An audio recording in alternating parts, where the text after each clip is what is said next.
ملک کے ایک بہت بڑے طبقہ 20-25 کروڑ لوگوں کے حقوق کو آپ ٹھوکر مار رہے ہیں، ملک اس طرح امن و امان کے ساتھ نہیں چل پائے گا۔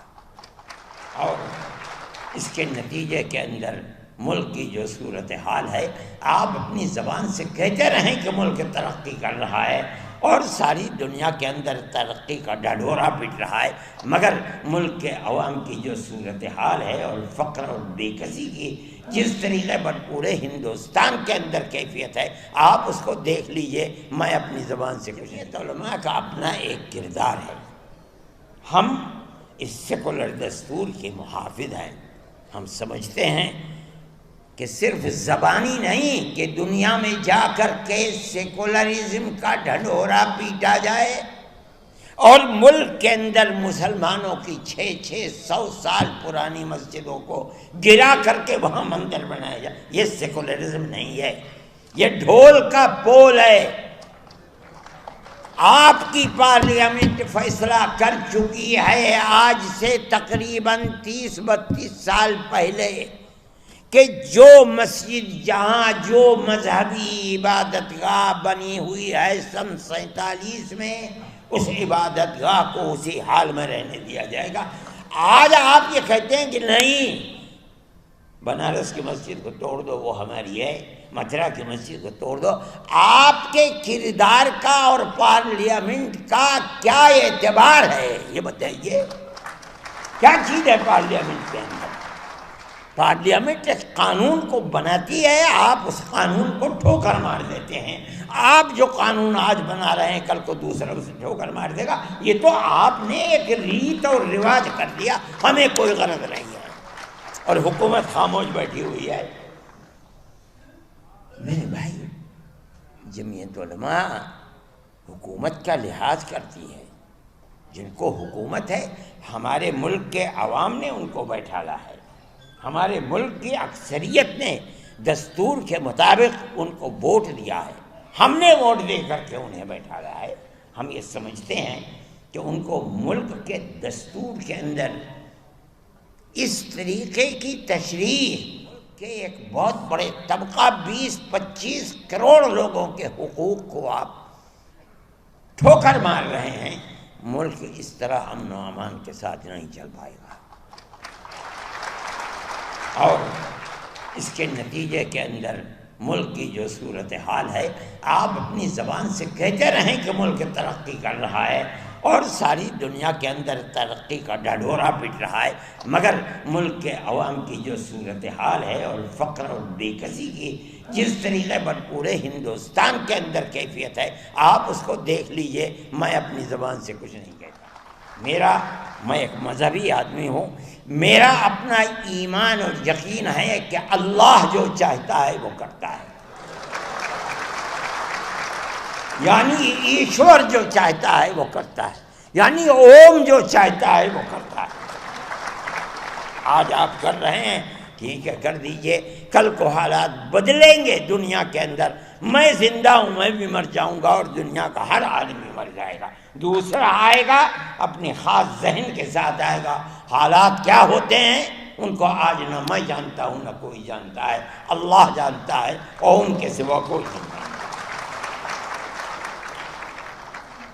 میرے بھائی، ہم یہ سمجھتے ہیں کہ امن و امان کو پکڑنا چاہیے۔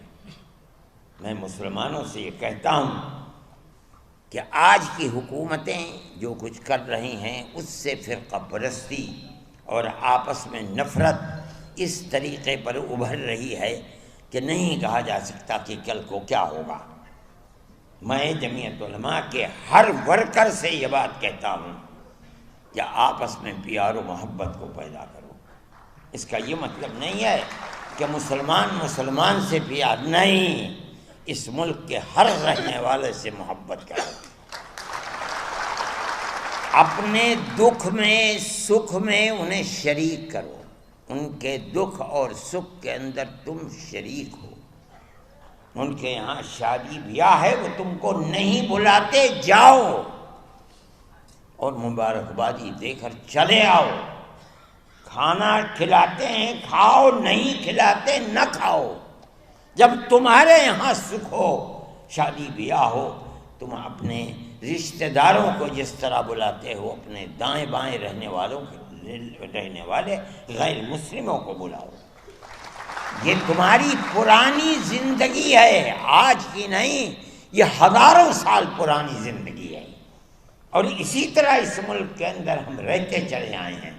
دنیا کے کسی ملک کے اندر مسلمان اور غیر مسلم کو اس طرح جیسے اس ملک میں رہتے ہیں نہیں رہنے دیتے۔ دیکھو گے گاؤں گاؤں کے اندر رہتے ہیں، اگر ان سے پوچھو کہ مسلمان کب سے آباد ہے، نہ مسلمان جانتا ہے کہ اس کی تاریخ کیا ہے، نہ ہندو جانتا ہے کہ اس کی تاریخ کیا ہے۔ اس پیار و محبت کے اندر شریک تھے، لیکن آج کی سیاست یہ پیار و محبت کی سیاست نہیں ہے۔ میں یہ سمجھتا ہوں کہ یہ بڑی تباہی کے آثار ہیں۔ آپ کو جمعیت علماء کے ورکر ہونے کی حیثیت سے آپ کو اس سلسلے میں قدم بڑھانا چاہیے۔ میں مدرسے والوں سے کہتا ہوں، صحیح ہے آپ کا مدرسہ مذہبی مدرسہ ہے، لیکن یاد رکھیے رسول اللہ صلی اللہ علیہ وسلم جن کی زندگی کو لوگ جانتے نہیں اور خاص طریقے کے اوپر برادران وطن نہیں جانتے، غیر مسلموں کے ساتھ اٹھنا بیٹھنا رہنا سہنا آپ کی زندگی تھی۔ آپ جب تک زندہ رہے، میں ایک بات کہتا ہوں اور تو یہ تو بڑی لمبی بات ہو جائے گی، ابو طالب آپ کے چچا تھے، آخری وقت تک بت پرست رہے، اور کھانا پینا اٹھنا بیٹھنا اللہ کے نبی کے ساتھ تھا۔ اگر اللہ کے نبی کو مکے کے لوگوں نے آبادی سے باہر کر دیا، ابو طالب نے ساتھ نہیں چھوڑا، باہر رہے، اور دین کے اعتبار سے وہ اللہ کے دین کو، اللہ کے نبی کے دین کو نہیں مانتے تھے، آخری وقت تک نہیں مانتے تھے۔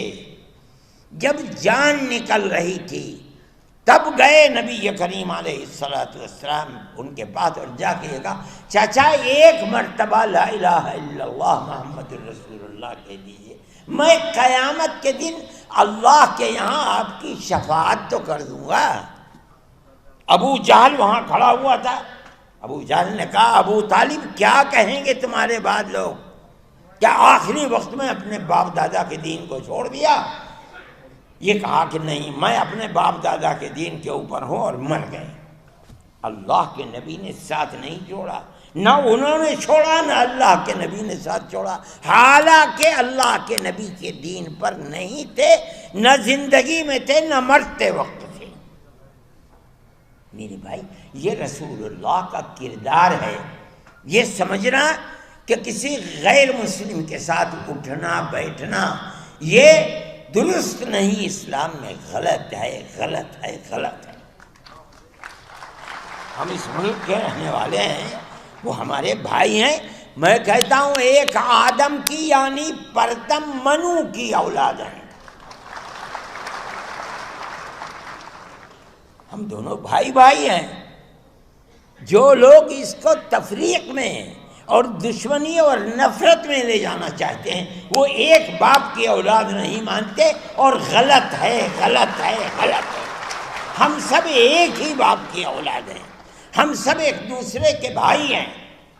جمعیت علماء یہ کہتی ہے، اور جمعیت علماء میرے تعلقات RSS کے بڑے چوٹی کے لوگوں سے ہیں جو میرے پاس آتے ہیں، میں ان کے پاس جاتا ہوں، ہندوؤں سے بھی ہیں مسلمانوں سے بھی ہیں، میں جو ان کی تواضع کر سکتا ہوں میں وہ تواضع، میں کوئی بہت بڑا دولت مند آدمی نہیں ہوں، لیکن جو بھی کر سکتا ہوں میں پیار و محبت کی باتیں ان کے ساتھ کرتا ہوں، کوئی ضرورت نہیں ہے میں کیوں تفریق کروں۔ وہ صحیح ہے، وہ RSS کے لوگ ہیں، دوسری پارٹیوں کے لوگ ہیں، وہ کریں، ہمارا فرض یہ ہے کہ ہم ان کے ساتھ پیار و محبت، اور میں جانتا ہوں کہ وہ شریف لوگ ہیں، اپنی شرافت کے کردار کو پیش کریں۔